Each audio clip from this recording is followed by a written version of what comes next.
Donc aujourd'hui, je vous fais cette petite vidéo pour vous montrer le jeu Dans les cordes, où je suis avec son créateur. Enchanté. Donc il va se présenter, puis qui va nous présenter les règles du jeu. Je t'écoute. Donc moi je suis Léo Blandin, donc l'auteur et l'éditeur de Dans les cordes. Donc Dans les cordes est sorti en mai dernier, donc en mai 2019. Et je l'ai auto-édité, donc ma maison d'édition s'appelle Chèvre Édition. Et donc maintenant on continue des nouveaux projets. On va avoir un jeu qui va sortir en mai prochain aussi normalement qui s'appelle Saline, donc un jeu sur les marais salants. Et puis on a d'autres projets en cours. Donc pour Dans les cordes, c'est un jeu à deux joueurs pour des parties de 15-20 minutes environ. Donc je vais vous l'expliquer. Alors il y a deux façons de terminer le jeu, de terminer la partie. Soit on met son adversaire KO, hop. Soit la deuxième façon, ça se termine au round, donc autant, et c'est avec la carte gong, mais on reviendra un tout petit peu après dessus. Donc c'est un jeu en tour par tour. Le joueur actif va commencer par piocher une carte. Alors, excusez-moi, avant de commencer la partie, on va piocher 5 cartes. Ouais, c'est ce que j'allais te demander, Voilà. effectivement, le départ. Chacun, une fois qu'on aura pioché ces 5 cartes, on va avoir le droit à un conseil du coach.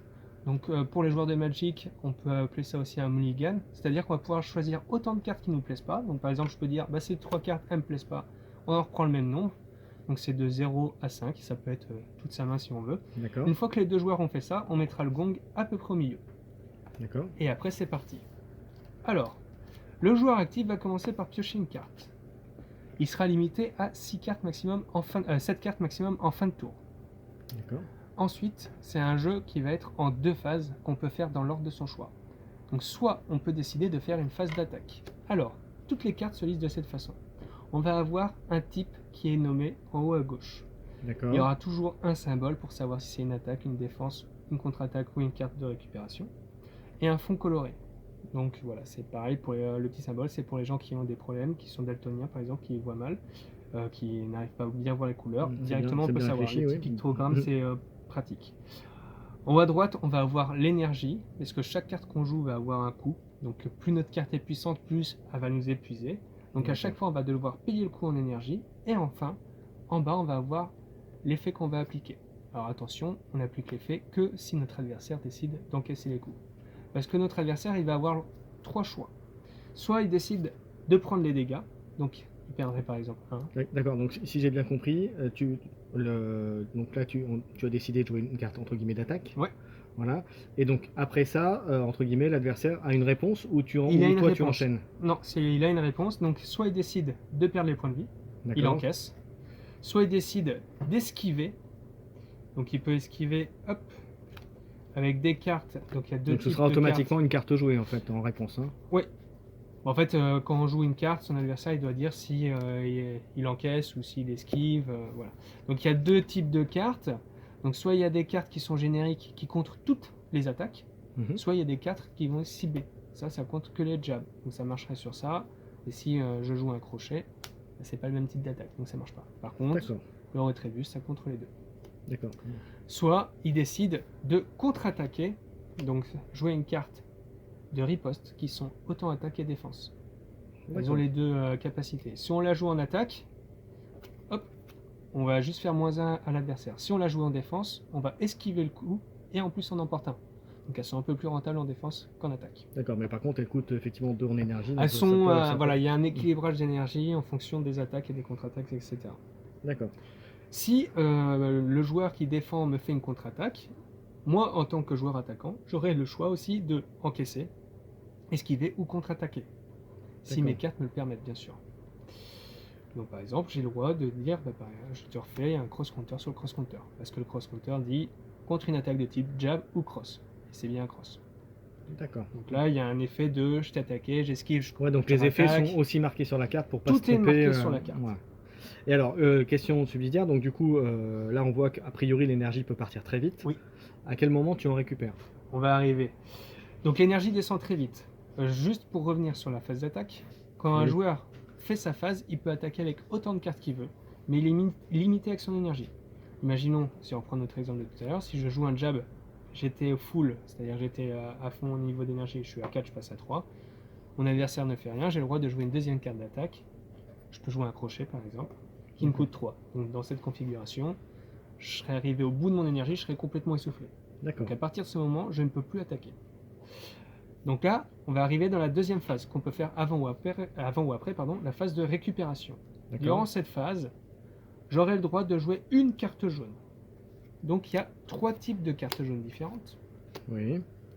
Soit on a de la récupération de vie, soit on a de la récupération d'énergie, soit on peut piocher des cartes. D'accord. Attention, on peut jouer qu'une seule carte jaune durant son tour. Donc il faut bien calculer ce qu'on va Il faire. faut bien calculer.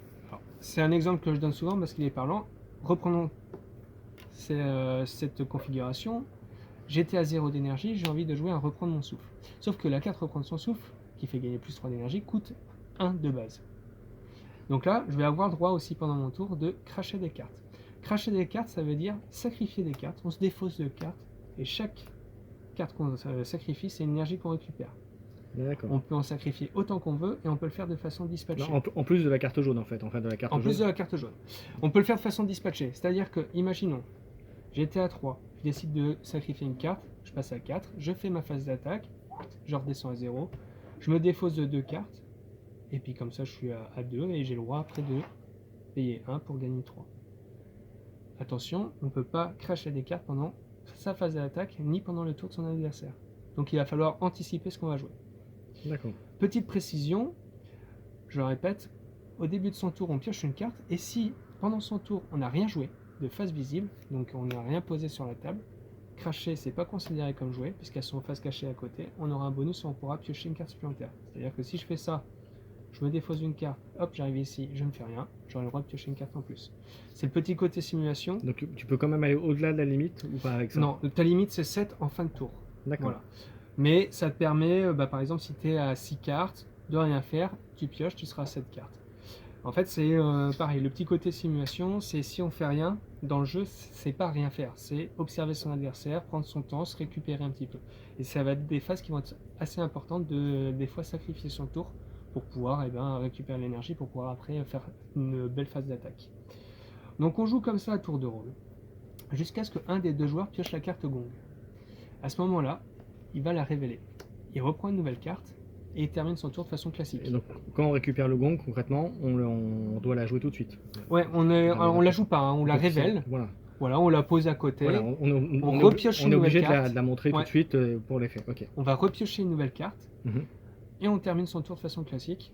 Voilà, c'est-à-dire que j'aurai ma phase d'attaque, vous voyez. Hop. la petite phase d'attaque, la phase de récupération, où on fait rien.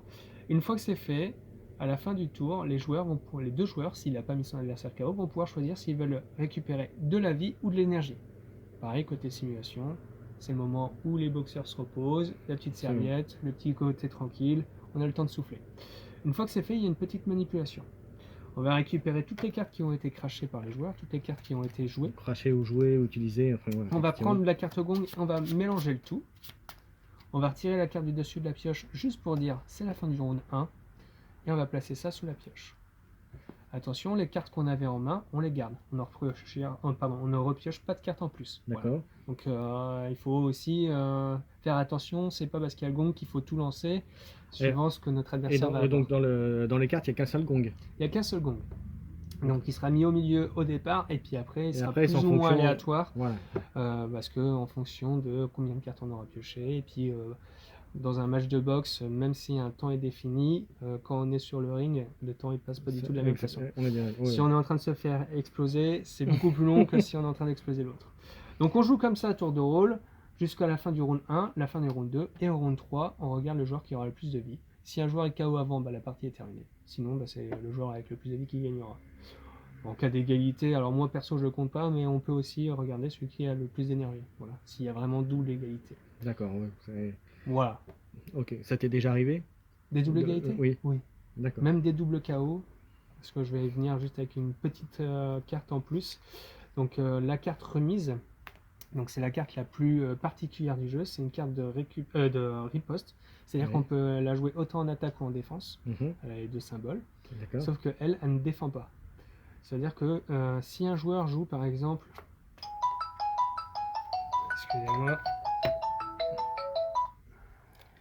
si on joue une carte d'attaque, comme un jab, le joueur qui défend peut faire une remise, auquel cas les deux vont se prendre des coups. Le D'accord. joueur A met un point de dégâts, le joueur B met un point de dégâts. Très bien. Voilà. Ok. Et ben écoute, on va tester ça tout de suite. Ouais. Allez, je vous donne rendez-vous dans quelques instants. On va faire la partie et on va la filmer également. À tout de suite.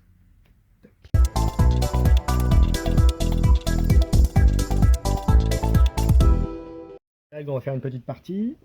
Hop, le temps de me mettre en place et on attaque. Hop là. Donc on distribue les 5 cartes à chaque joueur. Et là, on va pouvoir faire notre petit conseil du coach et regarder s'il y a des cartes qu'on veut garder ou pas. Alors, du coup, on peut défausser, enfin, retirer de 0 à 5 cartes. Moi, je vais retirer une carte et en prendre une nouvelle. Et moi, je vais retirer aussi une carte et en prendre une nouvelle. Donc, une fois que c'est fait, Je regarde, tiens, alors je vous montre un petit peu ma main, comme ça. Hop. tac. Donc, il ne voit pas ce que j'ai, bien sûr. Hop. Alors, je vous montre un petit peu les cartes en même temps. Et voilà. Je conseille, pour les conseils du coach, d'avoir quand même pas mal de cartes bleues, donc les cartes qui défendent. Parce que si on est très offensif et que notre adversaire a de quoi esquiver, généralement c'est assez douloureux ensuite. Donc qui commence? On commence à 4 et 4 de vie et 4 d'énergie. Tu veux commencer ou si tu veux. ça n'a aucune incidence? Non, alors vas-y. Donc si tu commences, tu vas piocher une carte au début de ton tour. Alors je vais pas expliquer, le temps qu'il regarde ces cartes, je vais vous montrer. Ouais. C'est cette petite carte là, ça c'est une aide de jeu, c'est la liste des attaques en rouge, la liste des contres en bleu et la liste des ripostes, des contre-attaques en bleu et rouge. Et en fait, comment on la lit, on va regarder par exemple l'hypercute qui est ici, toutes les petites flèches qui pointent. Donc on sait que l'hypercute c'est contré par retrait de bus, pas de retrait et blocage. Donc, pour les joueurs qui connaissent pas le jeu ou pour les non initiés à la boxe, directement on peut savoir quelle carte jouer contre une autre. Alors, j'ai pas grand chose à jouer en fait. Alors tu as le droit de soit faire une phase d'attaque, donc de jouer une carte rouge, soit jouer une carte jaune, soit de rien faire, et si tu fais rien, tu auras le droit de piocher une carte supplémentaire. Et ben Donc écoute, ça je peut être crois que je intéressant. ne vais rien faire et piocher une carte, effectivement. Si tu, c'est Oui, bon. bien sûr. Allez, Donc quand on pioche une deuxième carte en fin de tour, ça veut dire qu'on l'a terminé. On ne pourra pas cracher cette carte pour récupérer de l'énergie, mais là dans tous les cas, on est à fond au niveau énergie. Donc moi je décide de faire une petite phase d'attaque. Donc je vais jouer un crochet. Le crochet me coûte 3 en énergie et il tente de faire -2 et un peu la tête sonnée, donc on perdrait une carte. Notre adversaire peut soit esquiver ou soit encaisser. un blocage et Donc il décide de faire un blocage, donc au lieu de perdre 2 et une carte, on perd juste un point de dégâts. Là. Est-ce que c'est bon? Ouais. Donc ensuite, je décide de cracher une carte, ce qui me fait gagner 1 d'énergie. Je n'aurai donc plus le droit de rejouer une carte rouge, mais j'ai encore le droit de jouer une carte jaune, les cartes de récupération qui me permettent, pour 2 d'énergie celle-ci, de piocher 3 cartes. Enfin, je décide de défausser, donc je crachais 3 cartes pour venir à 3 d'énergie et je dis fin de tour. C'est à toi. Moi je vais faire. Alors, déjà tu vas piocher. Ouais, je vais piocher. Allez, on y va. Et bah écoute, je te propose de faire un jab. Donc ça coûte 1. Moi j'avais anticipé ton attaque. Je l'esquive avec un petit désaxage qui coûte 0. Hop, je sais pas si vous voyez les petites illustrations sympas de Michael Ravin, un dessinateur de BD nantais.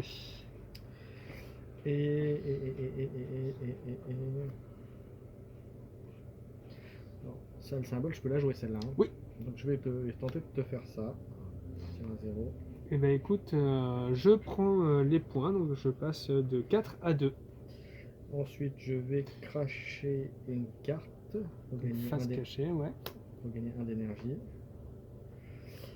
Et je vais fin de tour, entre guillemets, je vais utiliser une carte jaune pour reprendre 3. Donc tu passes à 3. 3 parce qu'elle te coûte 1. Ouais, exactement. Donc maintenant tu peux plus jouer de jaune, plus jouer de rouge, mais tu as encore, si tu avais envie, le droit de cracher une carte pour être à 4. Mais c'est pas une obligation. C'est bon. Donc c'est à moi, je pioche une carte, je décide de rien faire, donc je pioche une deuxième carte, et c'est à toi. Donc je pioche une carte en début de tour.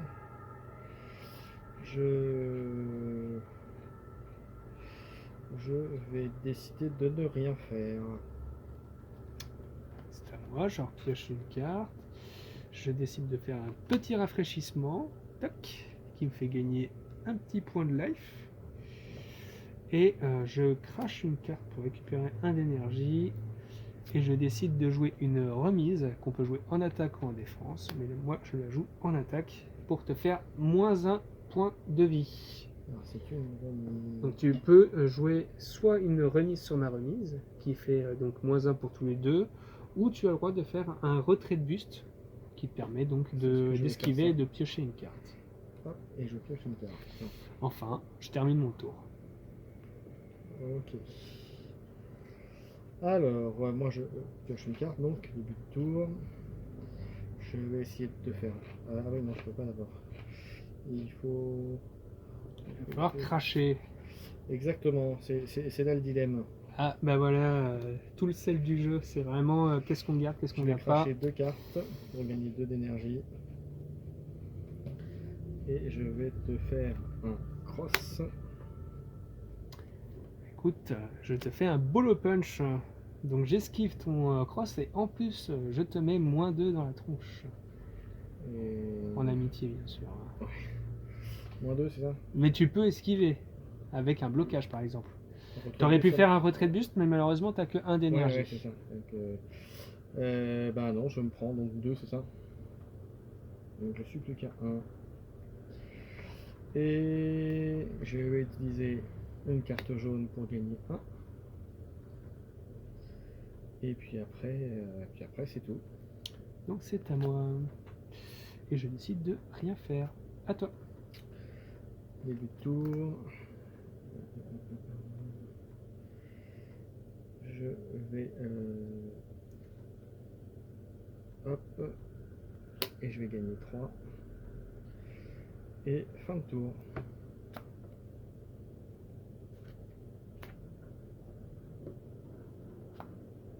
À toi. Alors, je cache ma carte. Ouais, c'est pas mal ça. Allez, on va faire ça directement. Bon, je gagne plus une carte, plus une énergie, c'est ça. Tac. Ça pour que ce soit un peu plus Ouais. visible. Et je t'en prie, à toi. Ok. Je vais reprendre mon souffle aussi. Tu as 3 cartes. Ah, écoute, je vais tenter de te faire un crochet qui fait moins 2 et moins une carte si ça passe.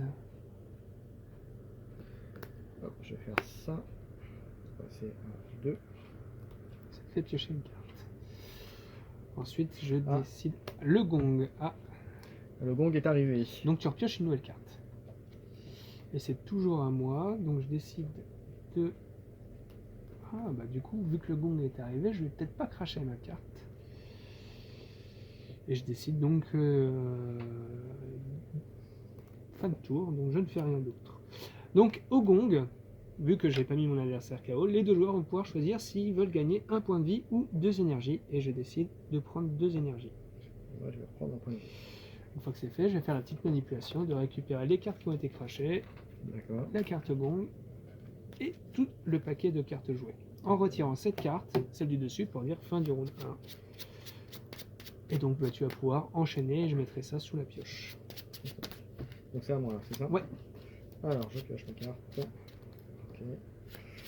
Je vais faire quoi? Je vais...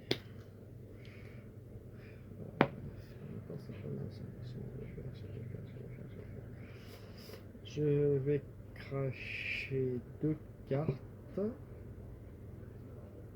pour gagner 2 énergies. Et fin de tour. Donc, tu n'as rien fait, donc tu as le droit de piocher une carte supplémentaire.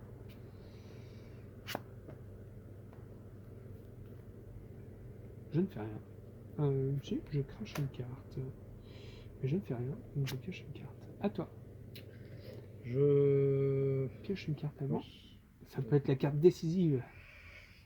pour 4, je vais tenter un uppercut pour essayer d'avancer le combat. Hop, donc je fais un pas de retrait. Il me coûte 1 et il esquive ton uppercut. Alors, J'aurais bien voulu avoir celui-là. je vais cracher une carte pour gagner 1.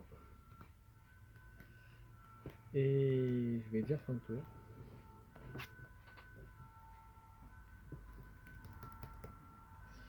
C'est un combat acharné, on est au deuxième round. Pour l'instant, ça tient comme diraient les commentateurs. Je fais un petit jab. Un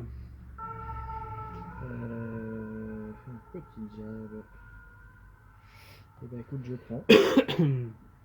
Et ensuite, je crache pour reprendre un point d'énergie et je dis à toi. Ah moi. Je vais cracher 2 cartes. Passer à 3. Et je vais dire fin de tour. Je crache une carte, c'est ça hein? T'as rien joué. Parce que j'ai mis rien joué. Hop, je ne fais rien, donc je pioche une deuxième carte. Donc le Ah, fait de rien faire, c'est vraiment on s'observe, on se regarde et on va pouvoir refaire notre main. La bonne occasion. Ouais, et puis c'est parce que comme dans le jeu, l'énergie descend très rapidement, qu'on est obligé de sacrifier Ouais. des cartes. Et ben, il y a des petits temps morts, et ces temps morts, ça permet de souffler un petit peu. Je vais. Et hop, Bosser. ça arrive généralement juste après, il y a Et la pression qui tour, revient. à toi. Voilà, les deux combattants s'observent pour l'instant. Je crache une carte. Voilà. Fin de tour. Ah, ça c'est bien. Allez, qu'est-ce que je vais pouvoir faire ça Pour 1, je vais. Allez, on va essayer de faire une petite remise.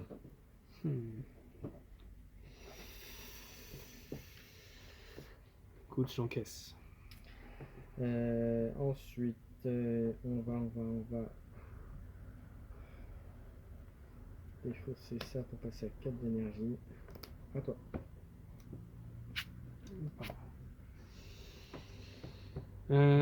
Alors, moi, je vais piocher 2 cartes.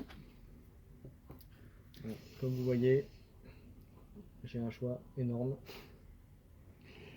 Je vais cracher une carte.